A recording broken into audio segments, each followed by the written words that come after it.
Hello, everyone. Welcome back to another episode of Debatable with your hosts, Nina and Kyle. I'm Kyle. I'm Nina, and it's Holy Week, or the end of Holy Week. And as we know, the Philippines has had a long tradition of Holy Week practices.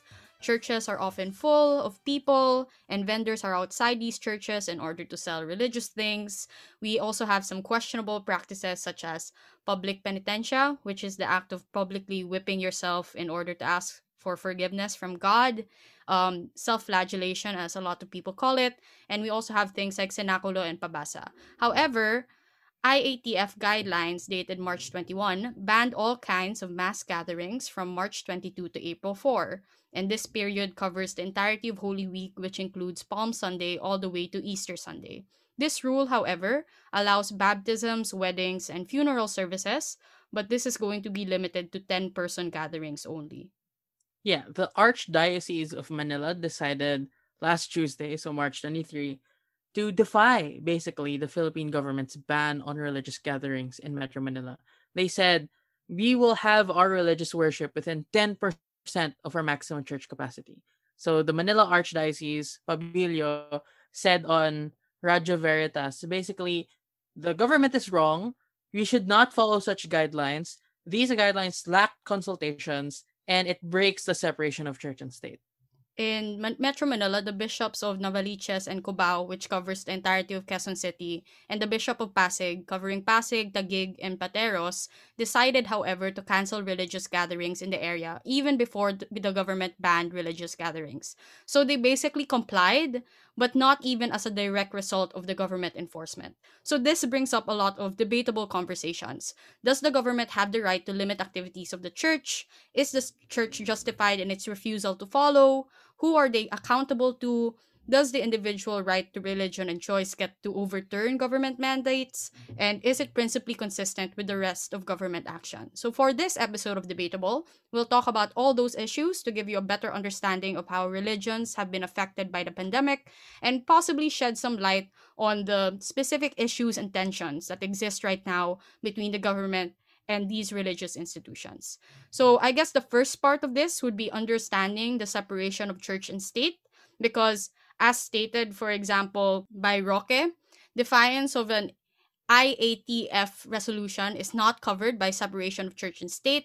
What is covered is the freedom to believe and the freedom not to endorse a religion. So Roque said this during a news briefing, and he added, but in the exercise of police powers, we can order actually the government close. And wag sana dumating doon. This was a warning basically to the archdiocese about defiance. I'm sorry, did you mean order the government closed or the government will order the churches to be Oh, closed? sorry. The government will order the churches closed. Okay. So I think that we can start this discussion by asking like what even is a separation of church and state? I already talked about this a little bit in our religion episode a really long time ago, but in principle, separation of church and state is basically a delineation of boundaries. So you put up a fence because strong fences make good neighbors. So there are things that are exclusive to the state, like, managing the economy, welfare, etc. There are also things that are exclusive to religion, spirituality, and whatnot. So basically, the separation of church and state means that the state can't tell the religion how to properly mediate between a citizen and God. Religion can't tell the state how to run the economy. Justice Isagani Cruz used this phrase, render unto Caesar things that are Caesar's, and unto God the things that are God's. So basically, there are functions that are exclusively to government. Only the government should be able to do that. There are functions that are exclusively to religion. Only religion should do that. In our constitution, there are two religion clauses, both in Section 5 of the Bill of Rights or Article 3. The relevant portion says, no law shall be made respecting an establishment of religion or prohibiting the free exercise thereof. So there are two clauses there. The first one is the non-establishment clause. The second is the free exercise clause. The first one, the one that Roque was saying when he was saying that the freedom not to endorse a religion, that's not really a freedom. It's the opposite of a freedom. It's basically restricting the state from creating a state religion. So you can't have a policy that prefers one religion over another. You also can't have a policy preferring non-religion, so like atheism over religion. The second one is the free exercise clause, which is basically you can't make a policy that unduly limits the ability of people to freely exercise their religious beliefs. So this issue is about the free exercise clause. It looks like from, just the text of section 5 of the constitution that you should never be able to restrict religious freedom. But as you can tell, there are a lot of bad things that you can do in the name of religious belief that we should not stand for. So we've kind of evolved and said that when we're interpreting this, the court said that free exercise actually means two concepts: the freedom to believe, which is unlimited, you can believe whatever the hell you want, and the freedom to act, which can be limited. So you can believe that your religion commands you to hate a certain group of people. You can believe that your religion doesn't want you to stay at home, but you can't necessarily act on your beliefs. But in order for the state to validly restrict a religious action, so not belief, an action, it must be done to achieve a compelling state interest. And it should be in accordance with something called the doctrine of benevolent neutrality. So, benevolent neutrality, it's a kind of attitude towards the separation of church and state. There are many different kinds. I talked about this before. I just want to repeat that separation of church and state in the Philippines is a benevolent neutrality. When secularism, the separation of church and state, was first thought of by Thomas Jefferson, it was based on the idea that, look, we saw how religious influence messed up Europe. We should try to protect the state from religion in the United States of America. But when the idea was imported from America to the Philippines, we actually said, no, it's not about protecting the state from religion. On the contrary, it's about protecting religion from the state. So they called this benevolent neutrality because essentially the state should be neutral towards religion so as not to establish a state religion, but it should also try to accommodate religious exercise to the greatest extent possible within constitutional limits. So that's why we even have Holy Week. That's the reason why we're able to, not go to school during Holy Week. It's to accommodate religious exercise. So that's why we grant religious exceptions in general or exemptions in general. There was a case where school kids were kicked out of school because they refused to salute the flag during flag assembly because they weren't nationalistic enough. The court said, well, this is a sincerely held religious belief, so we should exempt them. So religious belief actually allows people in general to be exempted from facially neutral law. So on the contrary to what Harry Roque said, I think defiance of an IATF resolution hypothetically can be a part of religious freedom. Because historically, religious freedom can be used to exempt a person from following a law that seems to be neutral on its face. So, does that mean that we should just go to church? Again, there's nuance here because a general rule is respect religious freedom, even if it would exempt sincere believers from following certain laws. The exception to this is that religious freedom can be restricted if there's a compelling state interest that can override that right to free exercise of religion. So, according to Professor Hilbay, the compelling state interest test, has three parts. Number one, was a person's religious freedom burdened?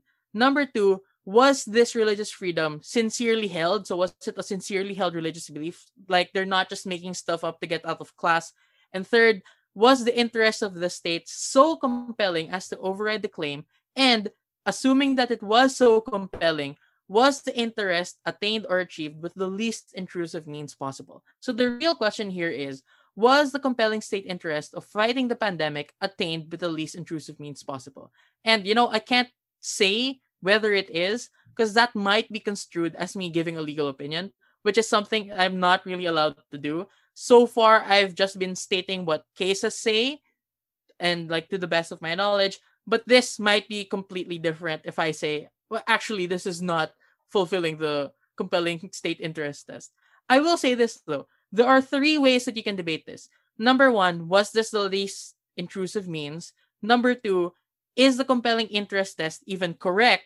Because remember, in debates where knowledge about the law could be relevant, another question we can ask is, should the law change? And three, does the pandemic count as something important enough to override religious freedom in the first place?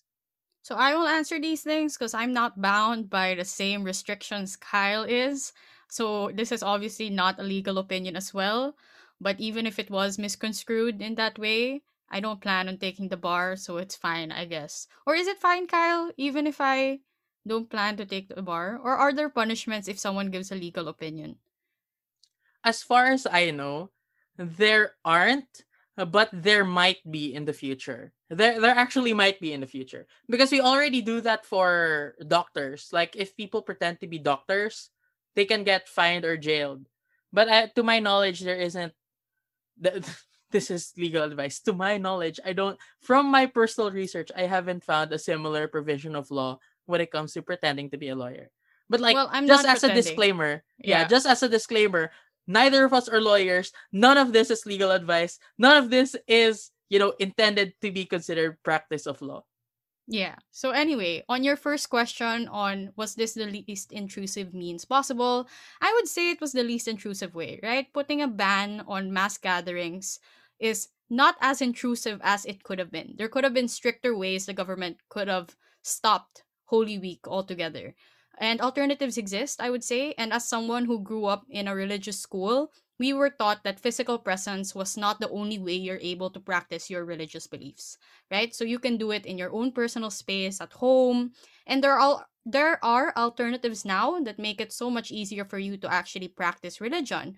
You can do it through the internet or at home, even through TV and radio shows, right? The person I live with loves watching radio programs about religious gatherings, and I think that counts as attending mass when they're not able to during the pandemic. So I think it's the least intrusive way. On your second question, is there compelling interest, or is this test even correct? I would say I think the standards are rather fair. It's difficult to balance things as they are. So doing things in the least intrusive means possible seems to be the right way to go about things. However, though, I personally believe there's a conflict or a bit of a tension when it comes to the word intrusion, since that word can be highly subjective per individual. And what may be intrusive to some may not be intrusive to others. And I also think that's where the debate lies, right? Because some people think that this law or this restriction on mass gatherings is not intrusive, but others would argue that it really stops people from their own religious practice and stops them from like fulfilling their lifestyle to the greatest degree. On the third question, this is where the subjectivity comes in, and the best way to address this would probably be to weigh the pandemic to the feelings of people on the ground regarding religious practice and religious beliefs. So this is where we transition now to the next part of the discussion, understanding the reasons why religions and churches want to defy this restriction in the first place. And I would say there's a few key reasons from my understanding and from my research as to why people would want to still attend mass gatherings despite all of the COVID happening around them. And the first one and most important one is probably about religious identity, because on a few levels, right? People genuinely feel bad if they're unable to uphold certain traditions for themselves. This is why yearly we practice making sacrifices for Holy Week, despite the fact that there's no real rule that says we have to, right? It's just something recommended by the church and something that we've been practicing all our lives. And this is also why we have extreme forms of penance, which is a whole different debate altogether, especially the point on self-flagellation. But we're gonna tackle that a little bit because I think that's an interesting discussion, right? And recently, just on Good Friday, 10 people still practice penitentia in Tondo. And this was done despite the fact that the church already disapproved of this practice. So Kyle, what do you think of this general practice in society? In general, I think it's quite fascinating. Yeah, I'm just fascinated by it because I remember watching. I've only watched the Penitential once, just once my entire life. I was staying at my grandmother's place years before I was a kid, and I didn't even know it was the Holy Week until I saw people whipping themselves and I saw like blood dripping down from their backs. And I was like, why would people do this? And that's where it was explained to me that they're doing this to show penance or like ask for forgiveness. But that never really, stuck with me. I don't think that you should necessarily make yourself suffer just in order to ask for forgiveness. And that's the reason why, like, I think there's a cultural thing here. Like, if you notice that a lot of people, when they say sorry, they intentionally try to hurt themselves, not just like physically but also emotionally. They talk really badly about themselves. And I remember you were telling me that that seems kind of abusive because you're trying to make it all about your own suffering, instead of actually solving the issue. So I don't really agree with the principle behind penitentia. But as to people's rights, I think that normally people do have the right to do that to themselves. I don't think that people that the state can necessarily stop you from doing that, in my opinion, because like you're not really harming other people, and if it's something that you're really sincere about, then I think normally you should be able to do that. Like, I don't know, if it's really part of your religious belief and you find comfort on a religious level when you do something like that, even if I don't necessarily agree with it, I think that people have the right to do that. But again, in the COVID context, I'm not really sure if that's necessarily safe, not just for the people who are doing the penitential, but also to the people that they're going to interact with. If they're going to go out, that might be considered a gathering that's not acceptable by the IATF. So I don't know. I don't know. It's not it's not as black and white to me as for other people, because I think for other people, they just don't like the practice at all. They don't think that you should ever do it, or that there is ever any benefit to it. I personally see the benefit. That's why I can't really decide if that's something I should just like outright ban. But like, hypothetically, if they were following like proper procedures, or like doing social distancing while they were doing the penitentia, I don't I don't necessarily see the problem with that.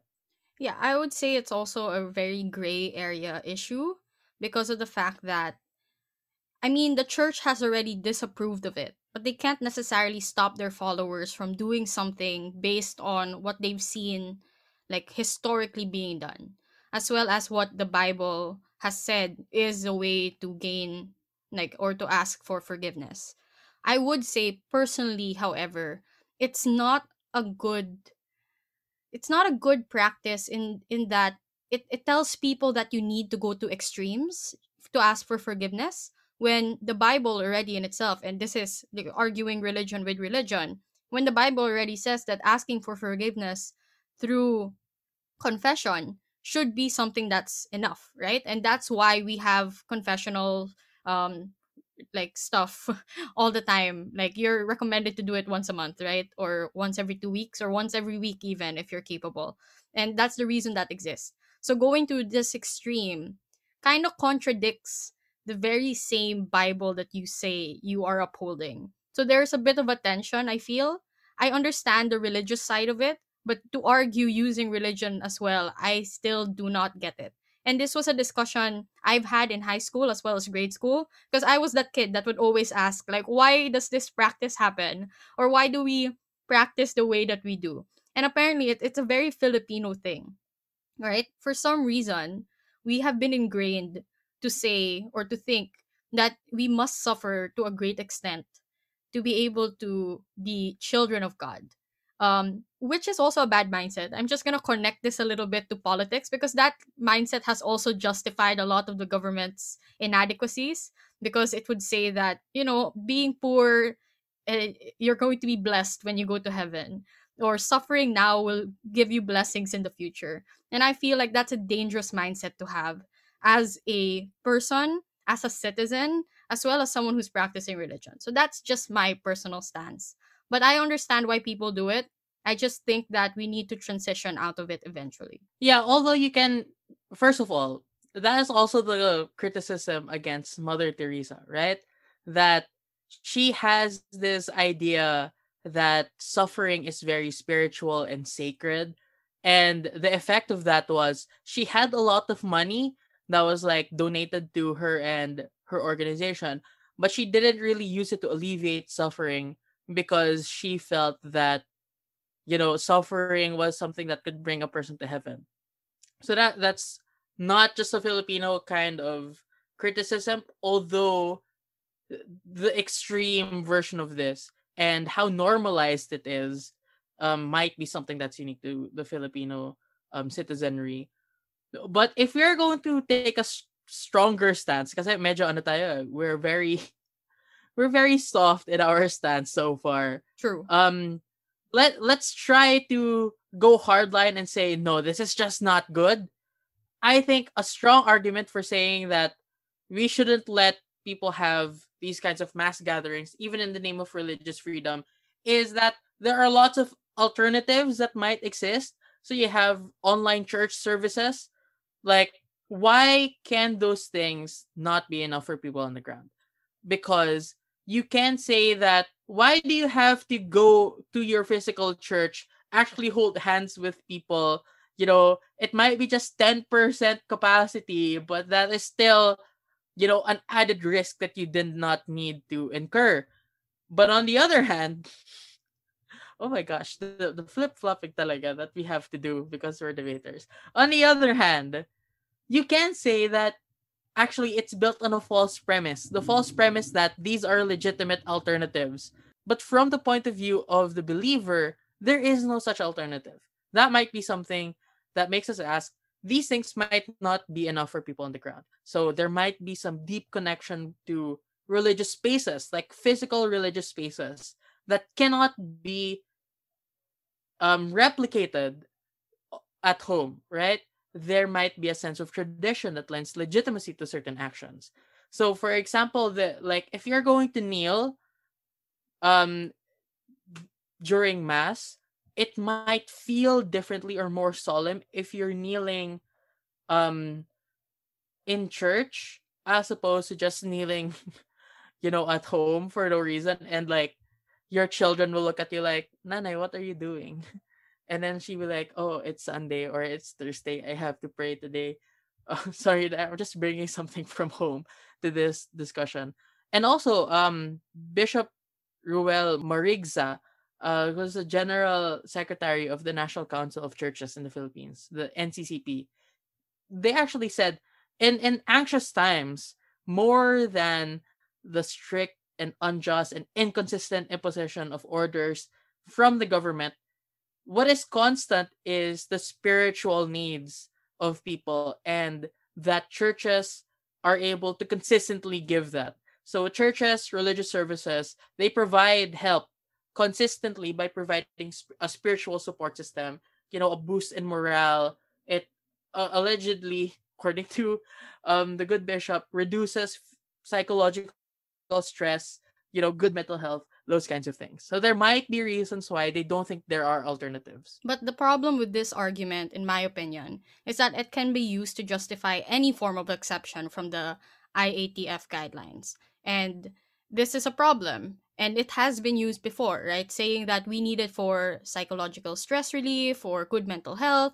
And personally, I don't think it's a very persuasive argument, though I do understand that religion may be more to some people than the rest. So I'm not going to judge if you are someone who truly and genuinely needs religion in order to function in your everyday life, just like someone who needs therapy, right? Or someone who needs like medicine, because there are people that genuinely see religion in that fashion. But to go hardline, um, as a debater, if I really had to go against this, I would say that once again, um, your needs need to come second compared to the needs of society, right? The fact that COVID is not just a personal issue but a societal issue, and you risking your own life and the lives of others should not be something we take lightly and should not mean that you should be exempted from it. I might take the opposite view for now. I might take the opposite view because, especially right now, like, we're a year into this, and the only reason why we have such strict guidelines right now is because of the catastrophic failure of the government. So you're punishing believers even more for things that are absolutely not their fault. Or like, I'm assuming that it's not their fault for now. Or if there is some fault, certainly the fault is heavier on the government side. So Fair. I would say that like you can't really blame them because like if you have to go out like right now after a year in lockdown in order to find work or something like that, that is something that you might need to do. That might be necessary for you if you don't want to, suffer more, So I think that there are some times that even if your actions might harm more people, there might be instances where you are forced to do that. And in the same way that we can understand if you're forced to leave your home um in contravention of IATF guidelines in order to get food or some other necessities, who are we to decide that religion is not a necessity for these people? Siguro in the earlier parts of the pandemic we can understand like just hold on, just wait. But right now it's been more than a year already and things have just gotten worse. If people do not trust the government anymore and they're more willing to trust God to bring order to their lives, I think that's a legitimate thing for them to want to do. But on the other hand, you can kind of see that the church has certain incentives to uphold physical traditions. So there might be a disincentive for them to to use these alternatives like online services. So, like catering to devotees, adherence to the will of God, which is like to meet every Sunday, gather in His name, worship without fail, those kinds of commandment level things. Those are sort of incentives to uphold physical traditions because the church isn't just a collection of, individuals working on their own. For many people, the draw to religion is the fact that you are part of a community. So you can't really be satisfied with just practicing alone in your home. It really hits different when you see or when you foster that kind of community. So there is an incentive to uphold physical traditions, to uphold that sense of physical belongingness to a certain community. There's also this argument that I've read. Not my own argument, just placing that disclaimer there. But I have seen hot takes that one of the possible reasons why the church wants to uphold like the physical tradition is to accumulate money. Like that's the main way they earn. Like they don't get to earn from online gatherings or people worshiping in their home. They need to go to church in order to get donations, right? That's one of the main arguments that people say might be a compelling reason and interest the church has rather in keeping the physical traditional things alive. And Holy Week actually, as I've researched, is one of the most lucrative times for the church. Like they get a lot of offerings, they get a lot of donations during that time. They you get a lot from what do you call that service where they get money? There's a term for it. I forgot. My school will be disappointed in me. Well, same. Yeah, because I also pray. It's You just don't like know it. donation. Yeah, like Yung alam ko lang, it's like, it's called hulog. Like, maghuhulog ka lang ng pera. yeah, that where they pass the basket around basically. Yeah, so that's very lucrative for the church, and some people would say the church needs this time in order to, prepare for future spending, especially since the pandemic has taken a toll on the church and their ability to earn as much as possible. But again, this is also rather debatable given the fact that the church is a big institution. Some would argue they can survive without money for a while. But that's a separate issue. So some would argue that that need is inconsistent. And speaking of inconsistencies, I guess this brings us to the last part of our discussion, which is talking about the inconsistencies of the state mandate. Like, why is it that personally I find this state mandate to be rather weird, given the fact that it doesn't really mesh with a lot of the different policies they put forward. So, Caloocan Bishop David, Vice President of the CBCP, was on the side of the Manila Archdiocese and slammed Duterte for banning church gatherings while allowing gyms and spas to operate in the area, now labeled as NCR Plus. And NCR Plus is another issue altogether. We'll probably tackle that next time. But for now, all you need to know is that gyms and spas are allowed to operate in certain capacities. Fitness centers can hold up to 70% capacities under NCR Plus. Personal care establishments can hold up to 50% capacity. So the people are kind of questioning, like, why is it that churches are not allowed to gather even at 10% capacity, or even if they were allowed, because I'm not sure if this like mandate was shifted. From my research, it wasn't, right, but the church gathered anyway at 10% capacity. The main question became, why not to the same degree as other establishments that might not be as essential to people? Yeah, so there are many theories. I mean, I can only speculate, but there might be some reasons why you allow 70% capacity for fitness centers, personal care establishments 50%, but we don't allow, the church to gather. First of all, it might be in general easier to hold these private institutions accountable as compared to the church because again of that separation of church and state. There's no separation of, fitness first and state. There's no separation between those two. So it might be easier to hold those institutions accountable.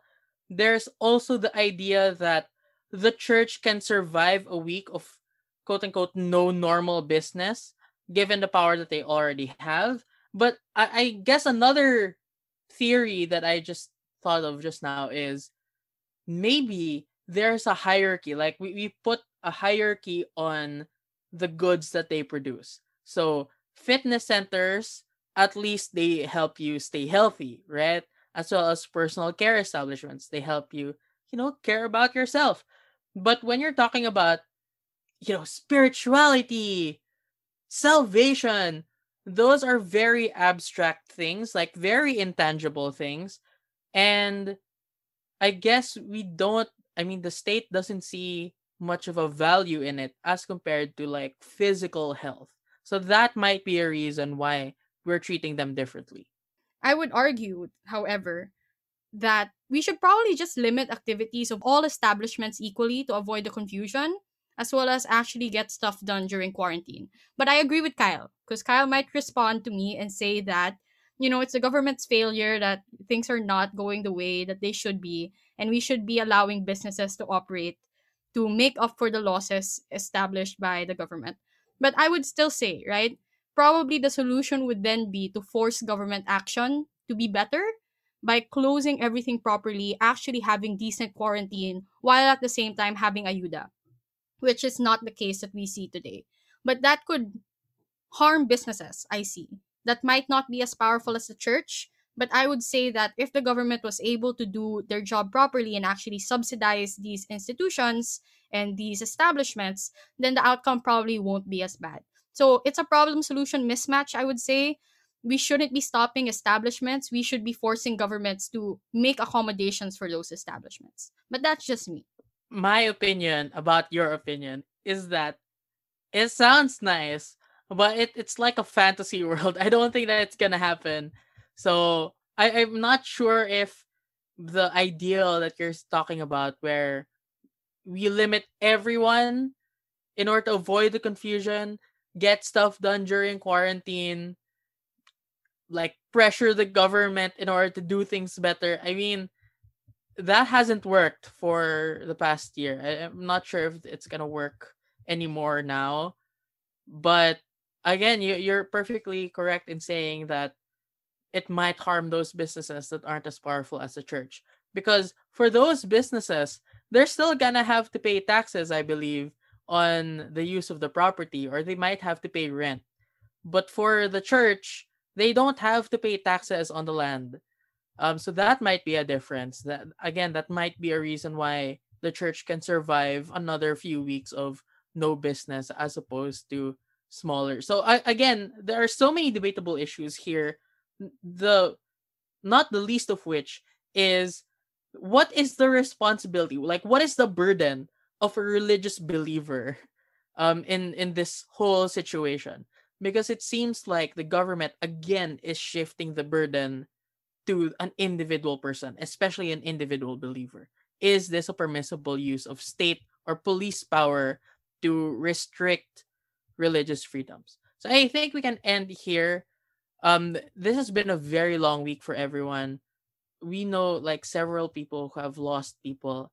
So if you are a religious believer and you are going to pray for anything, I hope that you keep the safety of everyone in our country in your prayers, because like it doesn't seem like this nightmare is gonna end pretty soon. And that's the reason why I've been kind of kinder than usual to religion in this episode, because I understand that with all the mess that we're seeing in the government, I really can't fault people for trying to find a higher order.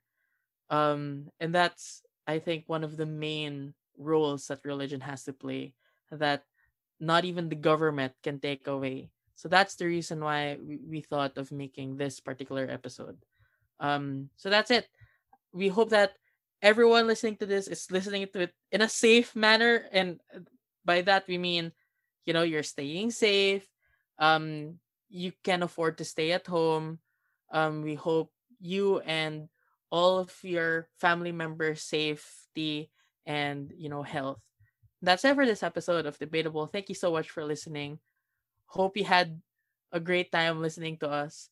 It We hope that it was an escape for you a little bit, as much as it was an escape for us to make this episode. Mm-hmm. So thank you everyone. Bye bye. Bye.